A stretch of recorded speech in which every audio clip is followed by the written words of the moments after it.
Alors voyons ce que vaut l'épisode 8, qui démarre avec des plantards en train de jouer quand Anne pousse un cri de joie en constatant que son smartphone contient une nouvelle saison de l'îlot de tous les soupçons. On passera sur le fait que son smartphone devrait être déchargé depuis l'épisode 5 et voir qu'est-ce que c'est que ce truc. Précédemment dans l'îlot de tous les soupçons.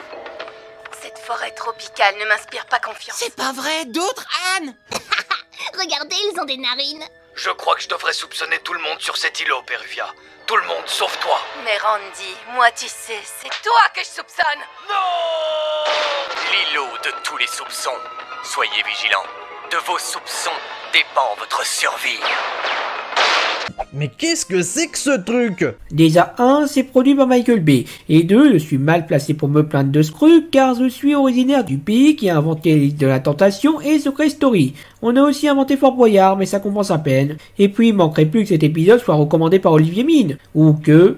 Ce que disent ces drôles de gens n'a aucun sens. Hop hop, c'est une émission avec des gens beaux qui font des choses stupides avant que tout explose. Je vois pas ce qu'on peut vouloir de plus. Merci de sortir le cliché le plus facile qu'on puisse sortir à chaque fois sur la télé-réalité. C'est tellement facile que même mon père l'a déjà fait. Hop Hop, qui représente plus ou moins la même génération, propose à la place d'écouter un de ses poèmes, ce que nous allons faire nous aussi. Chagrin. Car le monde n'est autre que chagrin. Mais regardez au loin, une flaque. Est-elle profonde ou n'est-ce qu'une illusion? Ouais, je comprends parfaitement que les hommes préfèrent regarder cet îlot de tous les soupçons. Donc après une soirée d'un creux qui fait passer la saison 5 de Syrah pour quelque chose de profond et bien écrit, Non. Anne décide de s'arrêter sur un cliffhanger, frustrant tout le monde sauf Hop Hop qui est crévé de sais que Anne ait si peu de respect pour ses trucs barbants. Truc barbant dont tu parles s'appelle de la littérature, Anne. Et si tu avais ne serait-ce qu'un peu de culture, tu saurais peut-être l'apprécier autant que ton émission stupide et puérile pour jeunes humains décérébrés. Eh bah, j'en connais un qui... Non, il sort juste la critique habituelle pour la télé-réalité, qui, il faut l'avouer, ne sort pas de nulle part, mais c'est pas en 11 minutes qu'on a le temps de s'étendre là-dessus, ce qu'a désapprouvé la saison 4 de Star Butterfly. Quoi qu'il en soit, durant la nuit, une mystérieuse silhouette décide de continuer à visionner en douce, et quand Anne se réveille, elle constate que la batterie de son téléphone est à plat. Enfin un truc logique dans cette série. Alors que Anne déprime à l'idée d'avoir perdu l'accès à ses souvenirs de la Terre, chacun des plantards s'accuse les uns les autres de ce qui s'est passé. Je pourrais critiquer le fait que personne n'accuse Anne, mais tout compte fait, c'est assez logique qu'il ne le fasse pas. En tout cas, cette dispute agace la jeune fille qui estime qu'il serait plus productif qu'il l'aide à recharger son smartphone. Ce qui logiquement est impossible, mais comme la logique c'est pas un concept Disney, on nous apprend comme par hasard qu'il y a des 1000 pattes qui génèrent de l'électricité dans une montagne juste à côté. Après que les plantards soient à nouveau disputés et se soient pointés du doigt, on arrive à la montagne où Spring a décidé de sortir là-haut sur la colline. Une famille où chacun se méfie en dangereuse mission comme les candidats peu vêtus sur l'îlot de tous les soupçons. Peruvia, Félicia et Randy craquant, séduisant, passionnant, marchant. Dire qu'ils se sentent comme une casserole, ça serait insulter les casseroles. Enfin bref, le groupe est arrivé près d'un de ces fameux 1000 pattes et s'engage sur un pont suspendu. Allons-y doucement, d'accord? Je ne suis pas sûr que ce vieux pont supporte beaucoup de poids.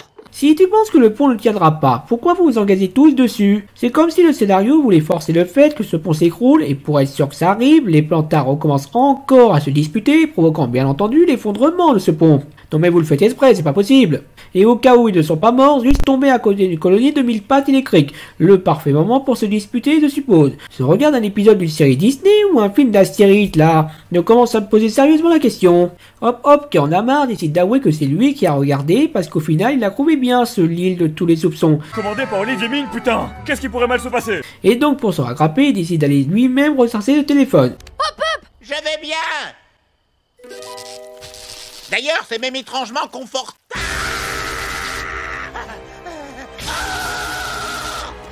Je sais que c'est un peu chipoteur de dire ça et aussi Secret Connor, mais il devrait être mort. Les autres font donc la courte aisselle pour le sauver, se faire eux-mêmes électrocuter, puis projeter vers d'autres cieux parce que ta gueule c'est un cartoon. Donc le smartphone est rechargé, Anne pardonne à Hop Hop et ce dernier est impatient que les autres aient vu les autres épisodes. Allez, assez bavardé. Rentrons plutôt à la maison pour que vous finissiez la saison. Si je ne peux pas en discuter avec quelqu'un rapidement, je vais finir par exploser.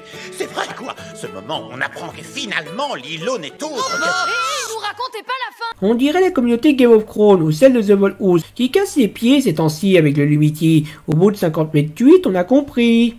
vous allez casser les réacs avec les copains si ça continue. Et en ce qui concerne cet épisode, je ne dirais pas que c'est un gâchis, mais je commence à être un peu saoulé. On est déjà à l'épisode 8, et quitte à l'avoir cité, autant le refaire. Au même stade, à savoir l'épisode 4 de The Vol House, on avait déjà un peu plus avancé. Et je sais bien que ces deux séries n'ont pas le même format et que Amphibia a démarré un peu avant, mais ce n'est pas vraiment une excuse. Surtout que Matt Braley a déjà travaillé sur Gravity Falls et Steven Universe, peut-être pas de façon principale, mais il devait avoir tiré un peu d'expérience sur comment gérer l'avancement d'une série, et des erreurs à éviter de refaire. Et quitte à critiquer la télé-réalité, ne vous contentez pas des remarques que tout le monde a déjà faites dessus, mais parlez des points négatifs et positifs de ce genre d'émission. Ça serait une bien meilleure façon d'utiliser votre temps et le mien. Bref, je mets un pouce orange, et si le prochain épisode n'est pas pertinent sur l'histoire ou les personnages, je vous jure que je mettrai un pouce rouge.